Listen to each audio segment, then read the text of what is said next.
এখন যারা ভিডিওটি দেখছেন, যে মাছগুলো মরে আছে এগুলো পাবদা মাছ। এটা কিন্তু শুধু মাছ নয়, এটা প্রায় 100 পরিবারের স্বপ্ন এইভাবেই পচে গলে গেল অক্সিজেনের অভাবে।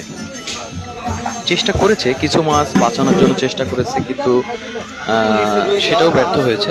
রাত 1টা থেকে এইভাবে প্রায় 5 থেকে 6টা ঘেরে, প্রায় 200 বিঘা 250 বিঘা ঘেরে এভাবে মাছ পরে মরে আপনারা দেখেন, মানে ফুলের মতো ফুটে আছে।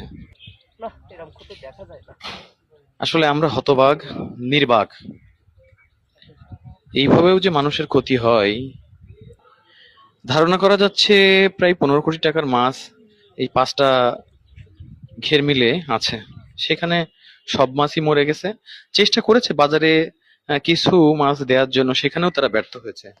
কারণ মাছের অবস্থান খুব বেশি ভালো না, বরফ দিয়ে চেষ্টা করেছে কিন্তু এতই 200-250 বিঘা ঘের যারা পরিচর্যা করে থাকেন তারা কিন্তু সহজেই অল্পতেই এই মাছগুলো স্বল্প সময়ে কিন্তু কখনো মাছগুলো ধরা সম্ভব হয়নি।